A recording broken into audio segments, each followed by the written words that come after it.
നിലമ്പൂരിൽ 5 വയസ്സുകാരിയെ പീഡിപ്പിച്ച പ്രതി പിടിയിൽ. ഒഡീഷ സ്വദേശി അലി ഹുസനാണ് പിടിയിലായത്. വിവരങ്ങളുമായി വിപിൻ സി വിജയൻ ചേരുന്നുണ്ട് മലപ്പുറത്ത് നിന്ന്. വിപിൻ, എന്താണ് ലഭ്യമാകുന്ന വിവരങ്ങൾ? പോലീസ് പറയുന്നത് എന്ത്?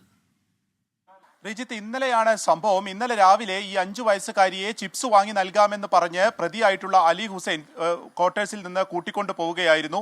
ഇങ്ങനെ പോയതിനു ശേഷം ഇയാൾ സ്വന്തം റൂമിലേക്കാണ് ഈ കുഞ്ഞിനെ കൊണ്ടുപോയത്. പിന്നീട് കുഞ്ഞിന്റെ അമ്മയാണ് കുട്ടിക്ക് പീഡനം ഉണ്ടായിട്ടുണ്ട് എന്നുള്ള വിവരം മനസ്സിലാക്കുന്നതും അത് നാട്ടുകാരെയൊക്കെ അറിയിക്കുകയും ചെയ്തത്. അതിനുശേഷം പോലീസ് എത്തി ഇയാളെ തെരഞ്ഞുവെന്നുണ്ടെങ്കിലും കണ്ടെത്താൻ സാധിച്ചിരുന്നില്ല. പിന്നീട് ക്വാർട്ടേഴ്സിന് സമീപം തന്നെ ഉള്ള ഒരു ഇരുമ്പ് പറയുടെ സമീപം ഇയാൾ ഒളിഞ്ഞു താമസിക്കുകയായിരുന്നു. അങ്ങനെയാണ് ഇന്നലെ രാത്രിയോടുകൂടി പ്രതി പിടിയിലാകുന്നത്. അയാളെ പോക്സോ വകുപ്പ് അടക്കം ചുമത്തി ഇപ്പോൾ കോടതിയിൽ ഹാജരാക്കി റിമാൻഡ് ചെയ്തിട്ടുണ്ട്. കുട്ടിയുടെ നില ഇപ്പോൾ ജില്ലാശുപത്രിയിലാണ്. തൃപ്തികരമാണ്. എങ്കിലും ജില്ലാശുപത്രിയിലാണ് പ്രവേശിപ്പിച്ചിരിക്കുന്നത്. 5 വയസ്സ് മാത്രം പ്രായമുള്ള കുഞ്ഞായിരുന്നു. ഇതിനു മുൻപും ഇതുപോലെ മിഠായി വാങ്ങിത്തരാമെന്നൊക്കെ പറഞ്ഞ് ഈ കുട്ടിയെ ഇയാൾ പുറത്തു കൊണ്ടുപോയിട്ടുണ്ട്. അപ്പോൾ കുടുംബങ്ങളൊക്കെ തമ്മിൽ തന്നെ ചെറിയ നല്ല ബന്ധമായതുകൊണ്ട് ഇങ്ങനെ കൊണ്ടുപോകുന്നതിലും വലിയ അസ്വാഭാവികത വീട്ടുകാർക്ക് തോന്നിയിരുന്നില്ല. അലി ഹുസൈന് 53 വയസ്സാണ്. പ്രതി മറ്റ് സംസ്ഥാനത്തിലായതുകൊണ്ട് തന്നെ രക്ഷപ്പെടാനുള്ള ഒരു സാധ്യത കണക്കിലെടുത്ത് വിചാരണ കസ്റ്റഡിയിൽ വെച്ച് തന്നെ വേണമെന്നൊരു ആവശ്യം കൂടി പോലീസ് ഇതിനോടകം മുന്നോട്ട് വെച്ചിട്ടുണ്ട്.